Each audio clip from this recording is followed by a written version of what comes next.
Bonjour à tous, au menu l'Evoque cabriolet dévoilé en novembre et les coulisses de Spectre au volant de la DB10 avancent la coup d'œil sur le protocole de test anti-pollution de Ségolène Royal et les nouvelles mesures choc de la sécurité routière.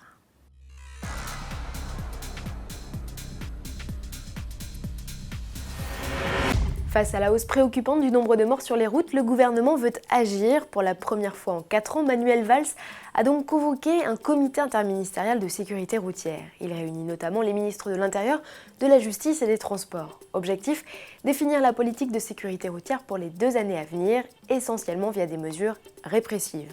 À quoi doit-on s'attendre? Pascal Pennec, rédacteur en chef adjoint à la rédaction d'AutoPlus, fait le point sur 3 mesures clés. Alors la mesure la plus spectaculaire en soi, c'est l'arrivée des drones au-dessus de nos petites têtes pour contrôler le comportement des automobilistes. La vocation, c'est de remplacer les hélicoptères qui tournaient très peu parce que ça coûte une fortune.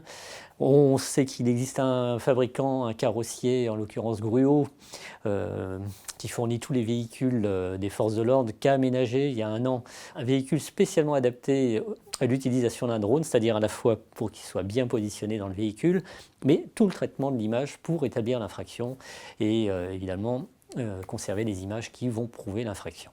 Eh bien, l'autre mesure phare, ce sont les cabines leurres.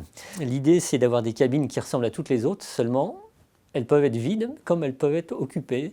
L'idée, c'est d'en installer beaucoup, de les signaler bien sûr avec des panneaux, et quand on arrive face à ces boîtes, on ne sait pas si dedans il y a un radar ou s'il n'y en a pas. Et alors la troisième, là qui concerne uniquement les utilisateurs de véhicules de société, c'est arriver à ce que le conducteur soit identifié. Donc l'idée apparemment c'est d'avoir un carnet de bord sur lequel il faudrait absolument avoir le nom du conducteur, sinon il y aurait une lourde amende pour l'entreprise. Tous les détails restent à confirmer, mais en tout cas c'est vraiment la volonté du gouvernement. La généralisation de la vitesse à 80 km/h n'est quant à elle pas au programme, une mesure jugée trop impopulaire à l'aube des élections présidentielles. Pour en savoir plus sur les mesures du CISR 2015, rendez-vous sur autoplus.fr. Gouvernement toujours, suite à l'affaire de tricherie Volkswagen, la ministre de l'écologie Ségolène Royal a réclamé le contrôle des émissions de NOx de véhicules choisis aléatoirement. Les tests ont débuté ce 1er octobre sur une Peugeot 208 en présence de la ministre. 9 autres modèles, dont un Tiguan et une A3, tous mis à disposition par une société de location, passeront les épreuves. Une fois le protocole de test validé, il prévoit notamment des essais sur banc à rouleau et sur piste. 90 véhicules supplémentaires passeront au crible. Le but, détecter un éventuel système de leurre anti-pollution et vérifier le respect des exigences d'homologation. Le Range Rover Evoque cabriolet sera présenté en novembre, c'est officiel. Pour accompagner cette annonce de taille, Land Rover a installé à Londres, devant diverses enseignes prestigieuses, des sculptures en fil de fer représentant son premier SUV découvrable. Cette technique, le constructeur l'avait déjà utilisée, souvenez-vous, c'était en 2010, au lancement de l'Evoque, traditionnel cette fois.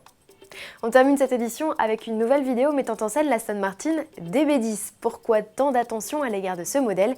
Eh bien tout simplement car il a été spécifiquement créé pour les besoins du nouveau James Bond, Spectre, un opus que l'on pourra découvrir en salle dès le 11 novembre prochain. L'occasion de découvrir de nouvelles cascades réalisées par la descendante de l'iconique DB5. Au total, 8 DB10 auront été utilisés pour les besoins du film sur les 10 construites.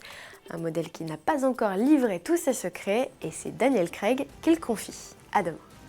It's unique and it feels right and it looks like a James Bond car and it's got a few secrets.